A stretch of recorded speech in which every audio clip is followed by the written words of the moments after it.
बीते 2-4 दिनों में भारत और तालिबान के नए रिश्तों को लेकर बहुत गहमा गहमी रही। कोई कह रहा है कि दुश्मन का दुश्मन होता है हमारा दोस्त, तो पाकिस्तान को काउंटर करने के लिए अगर हमें तालिबान से दोस्ती करनी पड़े तो मंजूर है। वहीं कुछ लोग ये भी कह रहे हैं कि एक फंडामेंटलिस्ट, रिग्रेसिव और डीप टेरर लिंक्स वाले रजीम के साथ हाथ मिलाना भारत को शोभा नहीं देता है। एक तरफ वॉर अगेंस्ट टेरर में हम अपने आप को आगे कहलाने वाले देश हैं और आज वही देश एक टेरर स्टेट के साथ इलू इलू कर रहा है। लेकिन नेशनल सिक्योरिटी को मद्देनजर रखते हुए शायद कोई तालिबान को खास कटघरे में खड़ा भी नहीं करता हमारे देश में। लेकिन फिर तालिबान ने अपने असली रंग दिखा दिए भारत के सरजमीन पर। पहले विमेन जर्नलिस्ट्स को अपने प्रेस कॉन्फ्रेंस में एंट्री ही नहीं दी, बैन कर दिया। फिर जब प्रेस कॉन्फ्रेंस हुआ भी तो बामियान बुद्धास की तबाही के फोटो के सामने प्रेस कॉन्फ्रेंस किया गया। यही नहीं, ये पूरा विजिट विवादों में तालिबान के लिए घिरा रहा। अफगानिस्तान के सही फ्लैग को इस्तेमाल करने के कंट्रोवर्सी से लेकर तालिबान डेलीगेट्स का दियोबंद मॉस्क में बड़े धूमधाम से स्वागत करना। भारत हम जब तालिबान को लेकर बहस में बिजी थे, उसी बीच लेकिन तालिबान ने पाकिस्तान के बॉर्डर रीजन्स पर हमला भी कर दिया। कहा जा रहा है कि हमला इतना भीषण था कि 50 से ज्यादा पाकिस्तानी सोल्जर्स मारे गए। तालिबान ने कुछ पाकिस्तानी पोस्ट्स पर भी कब्जा कर लिया। बात इतनी बिगड़ गई कि अब डोनाल्ड ट्रंप आ चुके हैं सीन पर पाकिस्तान और अफगानिस्तान के कॉन्फ्लिक्ट को रिजॉल्व करने, इस आशा में कि शायद 2026 में ही नोबेल पीस प्राइज मिल जाए। और ये हो भी सककर बात यह है कि ओवर द वीकेंड इतनी सारी डेवलपमेंट्स हुई इतने कम समय में कि लोग समझ नहीं पा रहे हैं कि आखिर ये सब चल क्या रहा है। कल तक जो सरकार तालिबान के नाम पर थूकती थी, आज उसे खुश करने में क्यों जुटी हुई है? वो क्या मजबूरी आन पड़ी मोदी सरकार पर कि तालिबान से हाथ मिलाना पड़ रहा है? क्या नेशनल सिक्योरिटी का चोगा पहनाकर भारत देश किसी भी टेररिस्ट के साथ आज हाथ मिला लेगा? और भारत अफगानिस्तान के रिश्तों को सीक्रेटली कैसे पाकिस्तान कंट्रोल कर रहा है? अक्टूबर को अफगानिस्तान और पाकिस्तान के बीच बॉर्डर पर तनाव एक बार फिर से बढ़ जाता है। रिपोर्ट्स की माने तो दोनों देशों के सोल्जर्स के बीच में सारी रात भयंकर लड़ाई चलती रही। अफगानिस्तान के तालिबान रूलर्स का कहना है कि उनके फोर्सेस ने पाकिस्तान के बॉर्डर आउटपोस्ट पर रिटेलिएटरी स्ट्राइक्स किए। दरअसल पिछले हफ्ते अफगानिस्तान में 2 अलग अलग जगहों पर एयर स्ट्राइक्स हुए थे, जिसके लिए तालिबान पाकिस्तान को ब्लेम कर रहा है। तालिबान का कहना है कि उनका संडे का बॉर्डर एक्शन उन्हीं एयर स्ट्राइक्स के रिटेलिएशन में किया गया था। पाकिस्तान ने बाय द वे उन एयर स्ट्राइक्स की ऑफिशियल रिस्पांसिबिलिटी नहीं ली है। खैर, इस लेटेस्ट क्लैश में पाकिस्तान के 50 से भी ज्यादा सोल्जर्स मारे जाने की खबर आ रही है। उधर पाकिस्तान का कहना है कि उन्होंने तालिबान और बाकी अफगान ग्रुप्स के 200 से भी ज्यादा फाइटर्स को मार गिराया है। दरअसल पाकिस्तान बार बार तालिबान सरकार पर इल्जाम लगाता आया है कि वो तहरीके तालिबान पाकिस्तान यानी TTP को सेफ हेवन देता है अफगानिस्तान के अंदर। ये वही पाकिस्तानी तालिबान है जिसने बीते 4 सालों में पाकिस्तान के अलग अलग जगहों पर सैकड़ों टेरर अटैक्स को अंजाम दिया है। लेकिन अफगानिस्तान में जो तालिबान है वो TTP को कोई भी सपोर्ट देने, सेफ हेवन देने की बात को खारिज कर देता है, डिनाई कर देता है। TTP भी तालिबान की तरह एक दियोबंदी स्कूल ऑफ थॉट से जुड़ा रहता है। वो एक टेरर ग्रुप है। वो चाहता है कि पाकिस्तान में आज अफगानिस्तान की तरह एक एमिरेट बने जहां रूल ऑफ लॉ नहीं, इस्लामिक लॉ चले। पाकिस्तान सालों से ही अफगानिस्तान में जो तालिबान सरकार है उससे कहता आया है कि भैया TTP के खिलाफ आप एक्शन क्यों नहीं लेते हैं, डिमांड करता आया है। ठीक जैसे भारत सरकार भी पाकिस्तान से आतंक के फैक्ट्री को बंद करने की डिमांड करता आया है। लेकिन अभी तक अनफॉर्चुनेटली पाकिस्तान के लिए उनकी बातों को अफगानिस्तान में तालिबान सुनता ही नहीं है, कुछ किया ही नहीं है। ठीक जैसे पाकिस्तान आर्मी, पाकिस्तान ISI भारत की भी एक बात नहीं सुनता है, टेरर टैप को बंद नहीं करता है। अब इसमें कोई डिबेट नहीं है कि आज पाकिस्तान उसी आतंक का शिकार हो चुका है जिस टाइप का आतंक उसने भारत में एक्सपोर्ट करने की कोशिश की। कर्मा भी कोई चीज होती है। लेकिन फिर भारत को सवाल यह उठता है, अचानक तालिबान से इतनी मोहब्बत क्यों हो गई? पिछले हफ्ते 9 अक्टूबर को तालिबान के फॉरेन मिनिस्टर आमिर खान मुत्तकी भारत के दौरे पर आते हैं। तो वैसे तो फॉरेन मिनिस्टर का काम होता है फॉरेन दौरे पर जाना, लेकिन ये भाई साहब स्पेशल हैं। उन पर आज तक भी UN सैंक्शंस लगे हुए हैं, ट्रैवल बैन लगा हुआ है। लेकिन भारत के दौरे के लिए इनके ट्रैवल बैन को टेम्परेरीली लिफ्ट करा दिया गया। भारत आकर पहले इन्होंने और हमारे सबके चहीते external affairs minister S Jaishankar ji से वो मिले। दोनों देशों के बीच में संबंध बढ़ाने की बातचीत हुई। इंडिया ने अफगानिस्तान के लोगों के लिए कुछ ह्यूमैनिटेरियन हेल्प भी अनाउंस किया। साथ ही काबुल में इंडियन एम्बेसी को वापस फिर से खोलने की बातचीत हुई। ह्यूमैनिटेरियन मेजर्स अनाउंस करना ठीक है, एम्बेसी आप खोलना चाहते हो, जियो स्ट्रेटेजिकल कारण है, बिल्कुल ठीक है। लेकिन तालिबान के यूएन सैंक्शंस झेल रहे लीडर्स के साथ इस तरीके से ओपनली हाथ मिलाना, यह बात थोड़ी खटकी। लेकिन ठीक है, मोदी सरकार ने किया होगा, कुछ सोच के किया होगा। अभी कुछ ही साल पहले तक वही मोदी खुद कह रहे थे गुड तालिबान बैड तालिबान, ये गुड टेरर बैड टेरर की जैसी कोई चीज नहीं होती है, हमें चूज करना होगा आतंक और ह्यूमैनिटी के बीच में। Good Taliban bad Taliban, good terrorism bad terrorism, ये अब चलने वाला नहीं है। फैसला करो कि आप आतंकवाद के साथ हो कि आप मानवता के साथ हो, निर्णय करो। अब तो सवाल ये उठता है कि ऐसा क्या बदल गया कि मोदी जी आज उनका हृदय परिवर्तन हो गया है, खुद ही पूरी दुनिया से सवाल करते हैं कि ये टेरर टैप को आपको बंद करना होगा, टेरर के खिलाफ लड़ना होगा, ये गुड बैड तालिबान से अलग हटना होगा। आज उसी तालिबान को 21 तोपों की सलामी देने की तैयारी चल रही है। 4-5 साल पहले जिस ग्रुप को हम डंके की चोट पर टेरर ग्रुप बुलाया करते थे, आज उन्हीं के साथ हाथ मिलाना पड़ रहा है, उन्हें सरकारी दामाद जैसा ट्रीटमेंट देना पड़ रहा है। इस रेट पर चीजें अगर चलती रही तो जैसे आडवाणी जी ने जिन्ना को सेक्युलर बोल दिया था, वैसे ही कहीं जल्द मोदी जी तालिबान को शांति दूत ना बोल दे। और यह भी तो देखो, लेजराइज हाथ मिला किससे रहे हैं? आमिर खान मुत्तकी से। यह आदमी तालिबान का स्पोक्स पर्सन उस समय था जब एयर इंडिया का IC-814 को हाईजैक करके कांदाहार ले जाया गया था। हमें मसूद अजहर जैसे खूंखार टेररिस्ट को छोड़ना पड़ा जिसने हमारे देश के ऊपर फिर तबाही मचा दी थी। यह तालिबान और पाकिस्तान का जॉइंट ऑपरेशन था जिसके वजह से हमें इतनी जलालत झेलनी पड़ी। इसी टाइम के अराउंड मुत्तकी को यूएन सिक्योरिटी काउंसिल ने टेरर लिस्ट में शामिल किया था। और बाय द वे, इस आदमी ने भी कोई कसर नहीं छोड़ी यह दिखाने के लिए कि आज भी वो उतना ही खूंखार कट्टर फंडामेंटलिस्ट है, टेरर ग्रुप का लीडर है जिसका डीएनए 1 इंच नहीं बदला है। समझाता हूं कैसे। पहले तालिबान ने अपने एम्बेसी में वुमेन जर्नलिस्ट की एंट्री बैन कर दी प्रेस कॉन्फ्रेंस के लिए। सोचा कि भाई हम औरतों को कुचल कर रखते हैं अपने देश में, भारत में भी वही काम करेंगे। फिर जब प्रेस कॉन्फ्रेंस शुरू होता है तब तबाह किए गए बामियान बुद्धास की पिक्चर को पीछे लगाया जाता है। आपको याद दिला दें, जब तालिबान पहली बार पावर में आया था 1996 और 2001 के बीच में, तब उन्होंने 2000 साल पुराने बुद्धा के विशाल मूर्ति, ये प्रेशियस हिस्टोरिकल रेलिक को तोपों की मदद से तबाह कर दिया था, उड़ा दिया था। एक मूर्ति से सोचो, इनको इतना खतरा लग रहा था कि उसे गिराना ही उन्होंने सही समझा। मॉडर्न हिस्ट्री में इसे कल्चरल जेनोसाइड कहा गया है। अफगानिस्तान में प्री इस्लामिक हिस्ट्री को मिटाने का एक कोशिश किया गया है जो नाकाम तो रहेगा इतिहास में, लेकिन इतना ब्रूटल रहा है, तालिबान की मूर्ति तक को नहीं छोड़ा। और अपने प्रेस कॉन्फ्रेंस में उन्होंने यही फोटो फिर डिस्प्ले किया अपने पीछे। यह तो वही बात हो गई कि सोचो, ओसामा बिन लादेन कहता है कि मैं बदल गया हूं, मैं सरेंडर करने वाला हूं, मैं डेमोक्रेटिक प्रोसेस में आना चाहता हूं, लेकिन अपने पीछे 26/11 की तस्वीर लगा दे। इस भद्दे मजाक का भारत सरकार ने कोई खंडन नहीं किया। तो भारत में तालिबान का पॉलिटिकल मैसेजिंग बिल्कुल क्लियर था कि हम दूसरे देशों के साथ इंटरैक्ट जरूर करेंगे, लेकिन इसका मतलब यह नहीं है कि तालिबान अब मॉडरेट हो चुका है, गुड हो चुका है। आज भी उनके अंदर महिलाओं के प्रति और दूसरे धर्मों के प्रति कोई जगह, कोई सम्मान, कोई रिस्पेक्ट नहीं है। सरकार ने यह सब चुपचाप देखा, चुपचाप सहा। सोचो, तालिबान भी आकर हमारे ऊपर इस तरीके से चलकर हमें रौंद कर चले जा रहा है, लेकिन महिला पत्रकारों ने कहा नहीं। कायदे से तो आप देखा जाए तो जो पुरुष पत्रकार थे उनको प्रेस कॉन्फ्रेंस से वॉकआउट कर देना चाहिए था, लेकिन चलो उन्होंने नहीं किया, क्योंकि आजकल पत्रकारिता में उतनी ही इंटेग्रिटी रह गई है जितनी ईमानदारी रह गई है। लेकिन महिला पत्रकारों ने कहा, अकेले ही सही, इस बात को, हम इस अपमान को चुपचाप सहन नहीं करेंगे। उनका साथ देने की जगह सरकारी IT सेल अब पूरे देश को इस बात को समझाने में लग गई कि भाई अफगानिस्तान है, अफगानिस्तान की एम्बेसी है, उसके सरजमीन पर जो अफगानिस्तान के रूल हैं वही चलेंगे।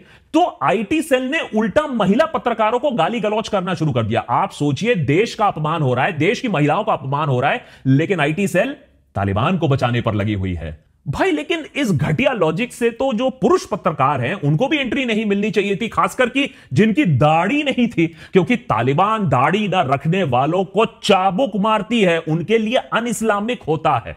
क्या जमाना आ गया है। सरकार के पालतू अब तालिबान के बच बचाव में कोई भी अंट संट घटिया लॉजिक ला रहे हैं। फिर शाम तक बात सामने आती है कि देवबंद के कार्यक्रम में भी महिला पत्रकारों को रोका नहीं गया था, और अगर एमईए ने इस बात पर जोर दिया होता तो प्रेस कॉन्फ्रेंस में भी महिला शामिल हो सकती थी। तो अगले दिन मैटर को सेटल करने के लिए, क्योंकि बहुत तूल पकड़ चुका था यह मैटर, तालिबान ने फिर से एक प्रेस कॉन्फ्रेंस कर दिया। हाय रे, 2 दिन में 2 प्रेस कॉन्फ्रेंस। मोदी जी, आप सुन रहे हैं? इस बार महिलाएं एकदम फ्रंट रो पर, फ्रंट फुट पर खेलते हुए आपको दिखी। महिलाएं पूरा फ्रंट रो ऑक्यूपाई करते हुए, और भारत देश के फॉरेन कॉरेस्पॉन्डेंट्स, महिला कॉरेस्पॉन्डेंट्स ने तालिबान के फॉरेन मिनिस्टर की उसके बाद धोती खोल दी, तीखे सवाल पूछकर, जैसा कि महिलाओं की एजुकेशन पर रोक क्यों लगा दी सर जी? थोड़ा जवाब तो दो। Whether it's Iran, whether it's Syria, whether it is Saudi, women and young girls are not stopped from getting education, not stopped from going to schools and colleges. Why are you doing this, sir, in Afghanistan? When will they be allowed to go back and get their right to education? Muttaqi ने यह जुमला देने की कोशिश की कि नहीं नहीं, ऐसा नहीं है, महिलाओं के एजुकेशन पर कोई बैन नहीं है, यह हराम अभी तक नहीं है, इस पर अभी भी डिस्कशन चल रहा है, बस कुछ जगहों में प्रॉब्लम्स आती है। लेकिन सच्चाई तो सबको मालूम है, अफगानिस्तान शायद दुनिया का इकलौता देश है जहां बच्चियों को बेसिक ह्यूमन राइट्स तक नहीं मिलते हैं। School, public parks, gymnasium, mosques, market, saloon, सब जगह से उन्हें बैन कर दिया गया है। यूनिवर्सिटी और हाई स्कूल तो बहुत दूर की बात है। लड़कियों को तालिबान की वाइस एंड वर्च्यू पुलिस भगा भगा कर मारती है अगर वो राइट टू एजुकेशन डिमांड करते हैं, कौड़े पड़ते हैं उन्हें। ऐसे क्रूर फंडामेंटलिस्ट रजीम के साथ क्या भारत का हाथ मिलाना सही बात है? और उससे भी बड़ा सवाल, क्या विश्व गुरु की हालत इतनी टाइट हो गई है कि अब तालिबान को खुश करना पड़ रहा है? जिस तालिबान का नाम पहले अगर आप लेते कुछ साल पहले, तो यूपी में आप अरेस्ट हो सकते थे। जिस यूपी ने तालिबान के इन्फ्लुएंस के खिलाफ एक मुहिम चलाई थी। अध्यक्ष जी, तालिबान का समर्थन कर रहे हैं कुछ लोग। महिलाओं के साथ क्या क्रूरता बरती जा रही है वहां पर, बच्चों के साथ क्या क्रूरता बरती जा रही है अफगानिस्तान। लेकिन कुछ लोग बेशर्मी के साथ तालिबान का समर्थन किए। चेहरे एक्सपोज किए जाने चाहिए समाज के सामने। आज उसी यूपी में योगी सरकार के अंडर तालिबान को पुलिस प्रोटेक्शन के साथ, सल्यूट के साथ वेलकम मिलता है, देवबंद के टूर करवाया जाता है। इतनी वीआईपी ट्रीटमेंट शायद तालिबान को आज तक के डेट में, उनके इतिहास में कहीं देश से बाहर नहीं मिली होगी। जाहिर सी बात है, तालिबान के फॉरेन मिनिस्टर बहुत खुश नजर आए इस हौसला अफजाई से, इस बड़े वेलकम से। उन्होंने जो इस्तकबाल किया, जो मोहब्बत का इजहार किया, मैं ये सबका मशकूर हूँ, आपका भी शुक्रगुजार हो। अल्लाह करे कि हमारा और हिंदुस्तान के दरमियान ताल्लुकात और भी बढ़ जाए। वैसे तो जिहाद और गज़वाए हिंद के खिलाफ अपने आप को सबसे बड़ा खिलाड़ी बोलने वाला अर्नब भी अब तालिबान के साइड आ चुका है। सरकार का बचाव जो करना था, अर्नब का कहना है कि पाकिस्तान का दुश्मन है भारत का दोस्त। मैं मेरे राष्ट्र हित का समर्थन कर रहा हूं। दुश्मन का दुश्मन हमारा दोस्त, और हमारे दोस्त को जो भी समर्थन हम करना चाहे हम करेंगे। हम भाईचारा बढ़ा रहे हैं, भारत अफगान भाई भाई, ये हमारी सोच है। नहीं Arnab, the nation does not work like that. Ethics, morals, principle, stand लेना भी कोई चीज होती है। आपका डिपार्टमेंट वहां थोड़ा वीक है, लेकिन अगर आपके लैंग्वेज में आपको समझाओ, जैसे दूसरे गोदी चैनल्स तुम्हारे दुश्मन हैं, आजकल आपकी व्यूअरशिप भी कुछ खासा अच्छी नहीं चल रही है, तो वो आपको नोच खा रहे हैं। लेकिन क्या कोई ईमानदार, रीढ़ की हड्डी रखने वाला पत्रकार इन दूसरे गोदी मीडिया चैनल्स को ज्वाइन करेगा तुम्हारे खिलाफ, ये कह के कि भाई अर्नब को शांत करना ज्यादा जरूरी है? नहीं करेगा, क्योंकि अगर कोई गोदी के साथ हाथ मिलाएगा तो वो भी गोदी ही बन जाएगा, चाहे तुम्हें चुप कराने के काम पे ही हो। उसी तरीके से तालिबान का दोस्त भी तालिबानी बनेगा, फासिस्ट का दोस्त भी फासिस्ट बनेगा। तो चिल्लाने से यह फैक्ट बदल नहीं जाता है।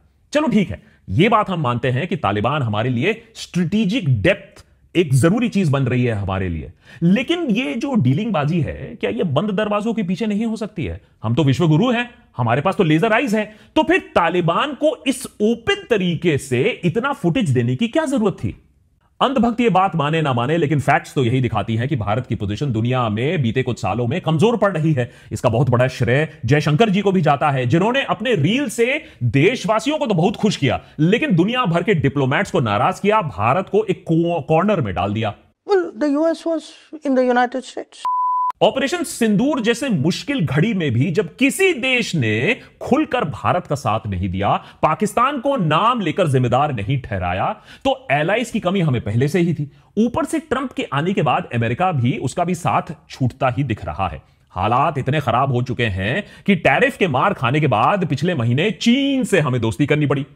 उसी समय जयशंकर अपने सबसे बड़े रिस्पॉन्सिबिलिटी में फेल करते हुए दिखे। पाकिस्तान को एक्सपोज और आइसोलेट करना था। उल्टा सिंदूर के बाद पाकिस्तान अपनी पोजीशन इंटरनेशनली और भी स्ट्रांग बना रही है। पहले ट्रंप से दोस्ती की, व्हाइट हाउस में इंफ्लुएंस बढ़ाया, चाइना तो पहले से ही उनके साथ था, और अब सऊदी अरेबिया के साथ डिफेंस पैक्ट साइन करके मिडिल ईस्ट में एक नेट सिक्योरिटी प्रोवाइडर बनने की राह पर वो बढ़ चुका है। इस अरब नेटो के बारे में हमने एक डिटेल्ड एपिसोड बनाया था, बहुत ही सेंसिटिव मामला है, देख लीजिएगा, समझ लीजिएगा। पाकिस्तान के इस बढ़ते इंफ्लुएंस को काउंटर करने के लिए भारत के पास अब ज्यादा ऑप्शंस बचे नहीं हैं। चाइना का भी पाकिस्तान का साथ छोड़ेगा नहीं, और अब अमेरिका भी पाकिस्तान के साथ साठगांठ कर चुका है। ऐसी सिचुएशन में भारत को पाकिस्तान को काउंटर करने के लिए ना चाहते हुए भी आज उसे तालिबान के साथ हाथ मिलाना पड़ रहा है। यह हमारी मजबूरी है, क्योंकि अब अफगानिस्तान एकमात्र ऐसा जरिया बच गया है जहां हम पाकिस्तान के इंफ्लुएंस को थोड़ा कम कर सकते हैं। ऑलरेडी पाकिस्तान इस बात से तिलबिला रहा है कि अफगानिस्तान ने जम्मू एंड कश्मीर को भारत का अटूट हिस्सा मान लिया है। जॉइंट स्टेटमेंट में उसने अफगानिस्तान के खिलाफ प्रोटेस्ट लॉन्च किया है कि वो यूएनएससी के रेजोल्यूशंस का उल्लंघन कर रहा है। इस्लामाबाद ने अफगानिस्तान के एम्बेसडर को समन किया है। यह बात उनको बताई है कि यह जो जॉइंट स्टेटमेंट रिलीज किया है, जम्मू एंड कश्मीर को रिकॉग्नाइज किया है एज पार्ट ऑफ इंडिया, यह बहुत इनसेंसिटिव काम है। भारत का तालिबान के साथ इंगेजमेंट स्ट्रेटेजिक एज जरूर लाएगा, यह बात मैं मानता हूं, लेकिन इसका एक ट्रेड और इकोनॉमिक एस्पेक्ट भी है। एक नजर उस पर भी जल्दी से डाल लेते हैं। 2001 से 2021 तक भारत ने अफगानिस्तान में लगभग $3 बिलियन से ज्यादा का इंफ्रास्ट्रक्चर डेवलपमेंट काम किया है। Schools, hospital, roads, dams, parliament building तक उनकी हमने बनाई। तालिबान के पावर में आने के बाद ये प्रोजेक्ट्स फंस गए। तालिबान के साथ टाइज नॉर्मलाइज करने से हम अपने इन प्रोजेक्ट्स और इन्वेस्टमेंट्स को अब सेफगार्ड कर सकते हैं। इसके अलावा अफगानिस्तान के पास कॉपर, लिथियम, आयरन ओर जैसी मिनरल्स भी हैं, उनका एक्सप्लोरेशन भी शुरू भी करना एक अच्छा आइडिया रहेगा। तालिबान इंडियन इन्वेस्टर्स को माइनिंग और इंफ्रास्ट्रक्चर में एंट्री देना चाहता है ताकि वो चाइना के इकोनॉमिक कंट्रोल में ना आए। उसी तरह अफगानिस्तान भारत के लिए एक नेचुरल मार्केट भी बन सकता है। वहां Indian medicine, textile, FMCG, construction goods की डिमांड है, काफी हाई है। एक और वजह है रीजनल पावर बैलेंस। भारत चाहता है कि अफगानिस्तान में उसका एक विजिबल इकोनॉमिक और डिप्लोमेटिक प्रेजेंस रहे ताकि पाकिस्तान और चाइना जैसे देश पूरा इंफ्लुएंस वहां ना जमा सके। ट्रेड और कॉमर्स के जरिए भारत अफगानिस्तान में एक सॉफ्ट पावर बनना चाहता है, उसी राह में वो काम कर रहा है। लेकिन ये इंफ्लुएंस जो है, इसकी एक बहुत बड़ी कीमत भी हमें चुकानी होगी। सबसे पहले भारत का टेरर के साथ कॉम्प्रोमाइज। तालिबान से हाथ मिलाने का मतलब है हमारा जो स्टैंड ऑन टेरर है उसे डाइल्यूट करना। जैसा कि हमने बताया, भारत को यूएन सिक्योरिटी काउंसिल ने स्पेशल सैंक्शन वेवर लेना पड़ा कि भाई मुत्तकी को इंडिया बुलाया जा सके, क्योंकि वो टेररिस्ट लिस्ट में शामिल है। उसके बाद भी भारत इस विजिट में IC-814 हाईजैकिंग, 2008 की एम्बेसी बॉम्बिंग या जर्नलिस्ट दानिश सिद्दीकी के मर्डर जैसे इश्यूज पर सवाल तक पूछने के पोजीशन पे नहीं है। वाह रे विश्वगुरु। अब एक तरफ हम भारत में टेरर अटैक होने पर पूरी दुनिया में बवाल मचा देते हैं, हर जगह डेलीगेशन भेज देते हैं, हमें सपोर्ट करने की मांग होती है। अब हम कह रहे हैं कि भैया नहीं, दूसरी तरफ हम यूएन डेजिग्नेटेड टेररिस्ट के साथ, हम उनके साथ समझौता करेंगे, हम उनके साथ बातचीत करेंगे, हम उनको सलाम ठोकेंगे। अब आप ही बताइए, भारत के एंटी टेरर नैरेटिव को कौन सीरियसली लेगा? सरकार आज अपने नए तालिबान आउटरीच को प्रैग्मेटिक डिप्लोमेसी कह रहा है, बड़े बड़े शब्द।